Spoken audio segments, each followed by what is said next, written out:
My expertise, as you know, is CIA, Marine Corps, 3 CIA secret wars. I had a position in the National Security Council in 1975 as the chief of the Angola task force running the secret war in Angola. It was the 3rd CIA secret war I was part of.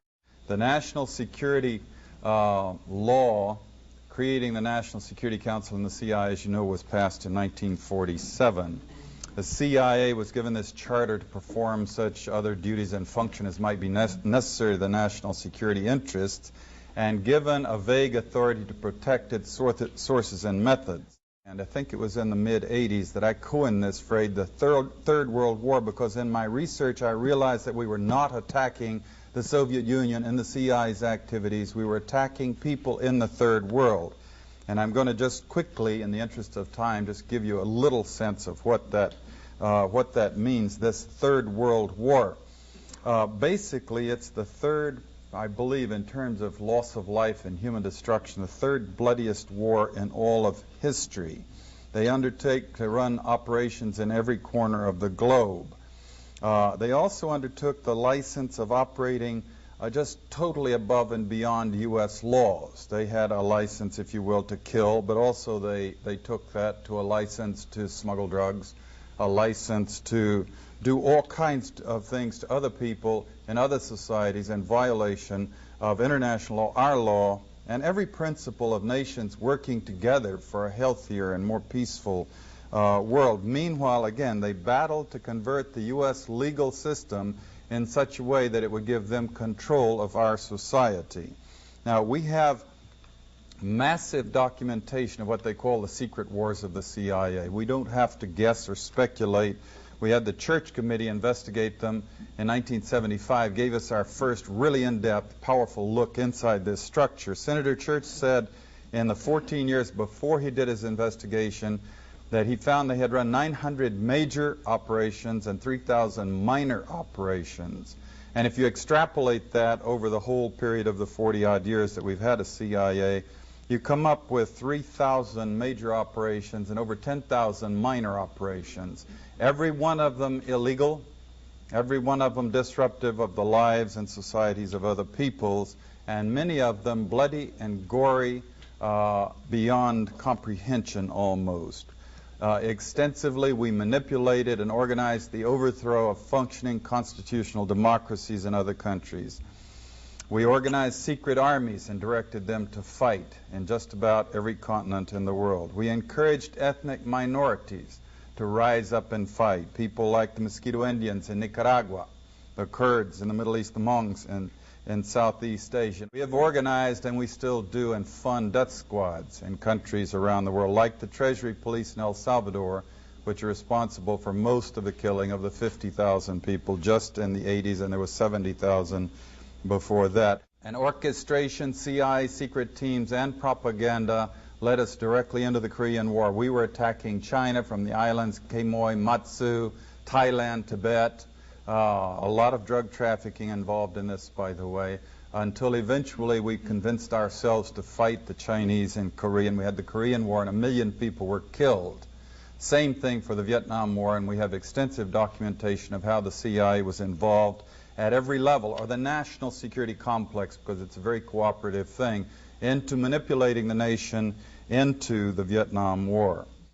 And we wound up creating the Golden Triangle, in which the CIA, Air America airplanes were flying in arms to our allies and flying back out with heroin.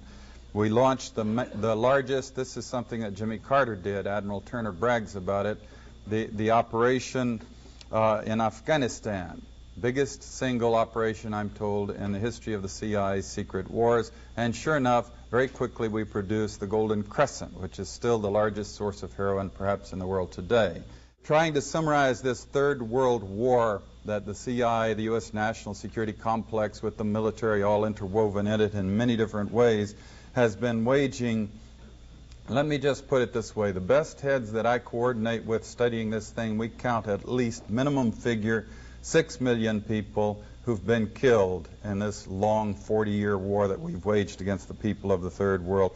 These are not Soviets. We have not been parachuting teams into the Soviet Union to kill and hurt and maim people, especially not since 1954 when they developed actually a capability of dropping atomic weapons on the United States.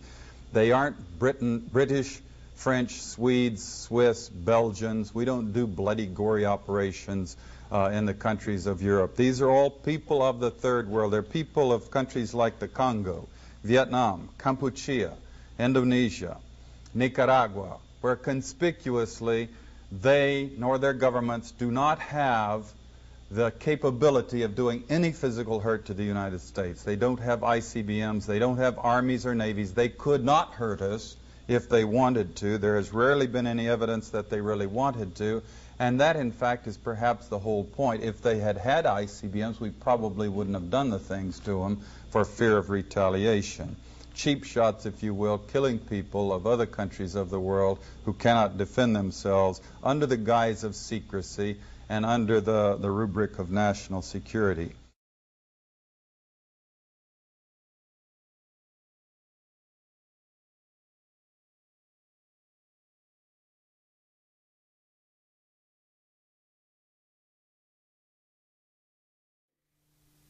I went through the Pentagon 10 days after 9/11.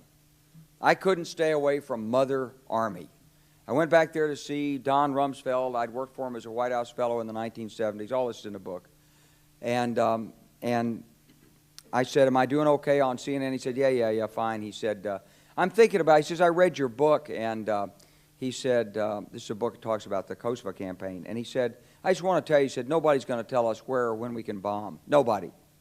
He said, I'm thinking of calling this a floating coalition. What do you think about that? I said, well, sir, thanks for reading my book. And, he said, thanks, that's all the time I've got. Really? And I went downstairs. I was leaving the Pentagon, and an officer from the Joint Staff called me into his office and said, I want you to know, he said, sir, we're going to attack Iraq. And I said, why? He said, we don't know. He said, I said, well, did they tie Saddam to 9/11? He said, no. He said, but I guess they don't know what to do about terrorism, and so they think, but they can attack states, and they want to look strong, and so I guess they think if they take down a state, it will intimidate the terrorists. And you know, it's like that old saying, he said, if the only tool you have is a hammer, then every problem has to be a nail. Well, I walked out of there pretty upset. And then we attacked Afghanistan. I was pretty happy about that. We should have.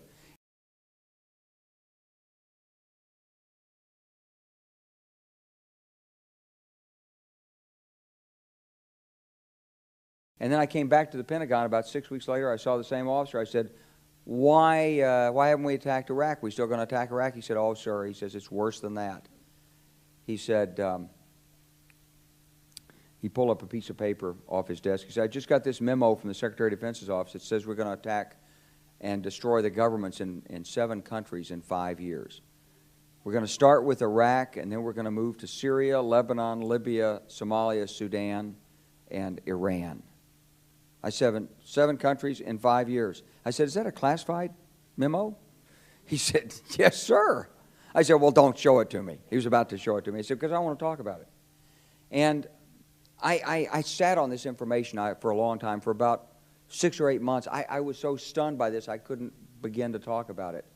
And I couldn't believe it would really be true, but that's actually what happened. These people took control of the policy in the United States. And I realized then, it came back to me, a 1991 meeting I had with Paul Wolfowitz. You know, in 2001, he was Deputy Secretary of Defense, but in 1991, he was the Undersecretary of Defense for Policy. It's the number 3 position in the Pentagon. And I had gone to see him when I was a 1-star general. I was commanding the National Training Center. I had met him one time. He said, if you ever get to Washington, come look me up. They always say that. Well, I was there in Washington. It was a Friday afternoon. I'd visited Colin Powell. He'd given me 5 minutes of his precious time and sent me on my way, and I was bored in the Pentagon. And I thought, I'll just go, who can I see? I think I'll see Wolfowitz. So I called, and up there, he was available. Scooter Libby came to the door. I met Scooter for the first time, and he brought me in. And I said, to Paul, I said, and this is 1991, I said, Mr. Secretary, you must be pretty happy with the performance of the troops in Desert Storm. And he said, well, yeah, he said, but not really. He said, because the truth is we should have gotten rid of Saddam Hussein, and we didn't. And this was just after the Shia uprising in March of '91, which we had provoked, and then we kept our troops on the sidelines and didn't intervene.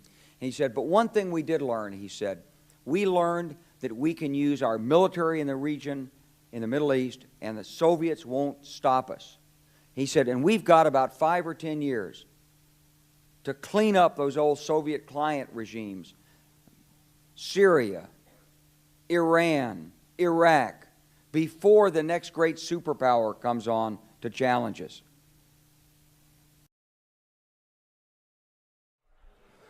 My name is Nick Brand. I'm the Director of Corporate Programs at the Chicago Council on Global Affairs, and thank you all for joining us this evening.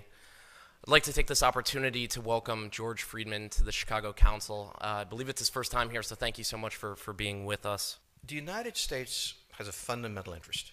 It controls all the oceans of the world. No power has ever done that. Because of that, we get to invade people and they don't get to invade us. It's a very nice thing. Maintaining control of the sea and control of space is the foundation of our power. The best way to defeat an enemy fleet is to not let it be built. The way the British managed to make certain that no European power could build a fleet was to make sure the Europeans were at each other's throats. The policy that I would recommend is the one that Ronald Reagan adopted toward Iran and Iraq. He funded both sides so they would fight each other and not fight us. This was cynical. It was certainly not moral. It worked. And this is the point. The United States cannot occupy Eurasia. The moment the first boot sets the ground, the demographic differential is we are totally outnumbered. We can defeat an army. We cannot occupy Iraq. The idea that 130,000 men would occupy a country of 25 million, well, the ratio in New York of cops to citizens was greater than we had deployed in Iraq. So we don't have the ability to go across, but we do have the ability to first support various contending powers so they concentrate in themselves with political support, some economic support, military support, advisors, and in extremis do what we did in Japan, in Vietnam, in Iraq, and in Afghanistan, spoiling attacks. The spoiling attack is not intended to defeat the enemy. It's intended to throw him off balance. What we did in each of these wars, in Afghanistan, for example, is we threw Al-Qaeda off balance. But I think you're absolutely right. We cannot, as an empire, do that. Britain didn't occupy India. It took various Indian states and turned them against each other and provided some British officers for an Indian army. The Romans did not send vast armies out there. It placed kings like, various kings it created under the emperor, and those kings were responsible for maintaining the peace. Pontius Pilate was an example. So empires that are directly governed by the empire, like the Nazi Empire, fail. No one has that much power. You have to have a level of cleverness. The primordial interest of the United States, over which for a century we have fought wars, the First, Second Cold War, has been the relationship between Germany and Russia, because united they are the only force that could threaten us, and to make sure that that doesn't happen. If we were just resorting to that and we didn't have a realistic view that there are bad people out there who are trying to do us harm, and we've got to have the strongest military in the world, and we occasionally have to twist the arms of countries that wouldn't do what we need them to do if it weren't for the various economic or diplomatic or in some cases military leverage that we had. If we didn't have that dose of realism, we wouldn't get anything done either. We don't have a peer in terms of a state that's going to attack us, invade us. You know, the closest we have obviously is Russia with its nuclear arsenal, but generally speaking, they can't project the way we can around the world. China can't either. We spend more on our military than the next 10 countries combined. My expertise, as you know, is CIA, Marine Corps, 3 CIA secret wars. I had a position in the National Security Council in 1975 as the chief of the Angola task force running the secret war in Angola. It was the 3rd CIA secret war I was part of. The national security law creating the bloodiest war in all of history. They undertake to run operations in every corner of the globe. They also undertook the license of operating just totally above and beyond U.S. laws. They had a license, if you will, to kill, but also they took that to a license to smuggle drugs, a license to do. The Security Council in the CIA, as you know, was passed in 1947. The CIA was given this charter to perform such other duties and function as might be necessary to the national security interests, and given a vague authority to protect its sources and methods. And I think it was in the mid-'80s that I coined this phrase, the Third World War, because in my research I realized that we were not attacking the Soviet Union and the CIA's activities. We were attacking people in the Third World. And I'm going to just quickly, in the interest of time, just give you a little sense of what that means, this Third World War.